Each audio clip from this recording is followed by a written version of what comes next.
समान दाता नहीं। शिव की कृपा पानी है तो निर्मल मन बनना पड़ेगा, और जिस दिन सरलता आ जाएगी जीवन में, उस दिन मेरे महादेव तुम्हारे सामने प्रकट हो जाएंगे। किसी संत ने महाराज पूछा कि परमात्मा को पाना क्या कठिन है? संत जी ने कहा नहीं, परमात्मा को पाना सबसे ज्यादा सरल है। भक्त ने पूछा फिर कठिन क्या है? बोले महाराज सरल बनना ही सबसे ज्यादा कठिन है। और जिस दिन जीवन में सरलता आ जाएगी, उस दिन मेरे देवादिदेव महादेव तुम्हारे सामने आ जाएंगे। गौस्वामी तुलसीदास जी महाराज मानस में लिखते हैं,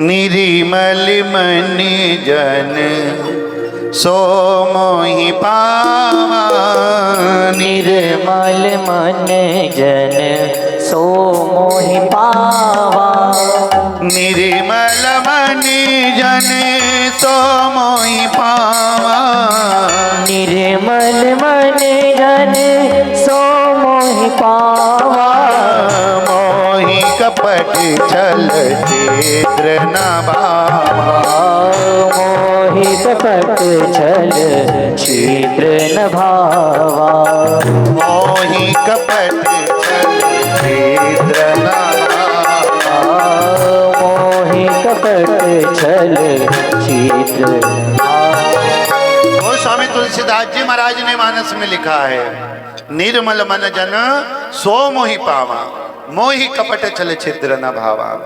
कभी आप लोगों ने सुना है कि परमात्मा किसी विद्वान व्यक्ति को मिला है? किसी ने सुना? नहीं, क्योंकि विद्वान व्यक्ति को तो कभी परमात्मा मिला ही नहीं है। अगर परमात्मा को पाना है तो विद्वत्ता की आवश्यकता नहीं है, सरलता की आवश्यकता है। और जिस दिन जीवन में सरलता आ जाएगी, उस दिन परमात्मा की प्राप्ति हो जाएगी। अक्सर मैं अपनी कथाओं में भोला राम की कथा कहता हूँ। यहाँ आप लोगों ने श्रीमद् भागवत कथा को श्रवण किया है तो जड़ भरत की कथा आती है। जड़ भरत महाराज पिछले जन्म में एक राजा थे। वैसे तो शिव महापुराण की कथा है, पर मैं आप लोगों को किसी भी रूप में, चाहे आप राम कथा के रूप में, चाहे शिव महापुराण के रूप में समझें, चाहे आप श्रीमद् भागवत के रूप में समझें, और महाराज चाहे संसार के कितने भी ग्रंथ हैं ना, उन सब का अर्थ केवल एक ही है, भगवत प्राप्ति। परमात्मा हमें कैसे प्राप्त हो,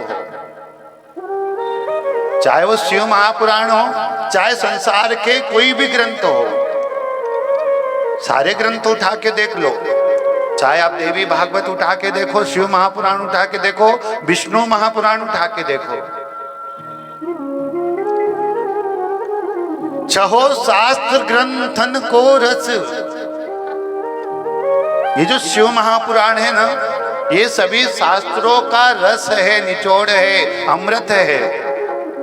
जिस प्रकार गाय के दूध में हमें घी नहीं दिखता है, हम मार्केट से दूध लाते हैं तो क्या उस दूध में घी होता है? होता है, पर हमें अपनी आंखों से नहीं दिखता। जब तक उस घी को तपाया नहीं जाएगा, उस दूध को पकाया नहीं जाएगा, पकाने के बाद जब उसे ठंडा करके उसे दही बनाना पड़ेगा, और दही बनाने के बाद क्या करना पड़ेगा? उसे मथना पड़ेगा। और जिस दिन आप अपनी मथनी लगा दोगे, जिस दिन माला रूपी मथनी हाथ में पकड़ लोगे, उस दिन घी रूपी तत्व प्राप्त हो जाएगा। महाराज संसार है, जिस पात्र में दूध भरा है ना, ये पात्र और कुछ नहीं है, संसार है। और संसार से मक्खन को निकाल कर उस मक्खन को तपाने के बाद घी निकालना ही सार है। कहने का तात्पर्य है कि उस मटके से जब आप बाहर निकल जाओगे, मटके में दूध भरा है उसे दही बना दिया, और दही बनाने के बाद जब उसे मथा गया ना, तो जो सबसे महत्वपूर्ण तत्व है उस तत्व को निकाल लिया जाता है। उस तत्व को निकालने के बाद महाराज उस मटके का कोई ज्यादा महत्व नहीं रहता है। रहता है क्या? बताओ, बोलो। हो जी हो। अच्छा एक बात बताओ, जिस मटके में दही बनाकर जिस मक्खन को अलग कर लिया, उस मटके में क्या बचा? बोलो तो। छाछ बची ना। अच्छा छाछ महंगी है कि घी महंगा है? हाजी बोलो तो। घी महंगा है। क्यों? क्योंकि महाराज उससे मथा गया है, और मथने के बाद जो सबसे महत्वपूर्ण है उसे हमने अलग कर दिया, और जिसे अलग किया है वही मूल्यवान है।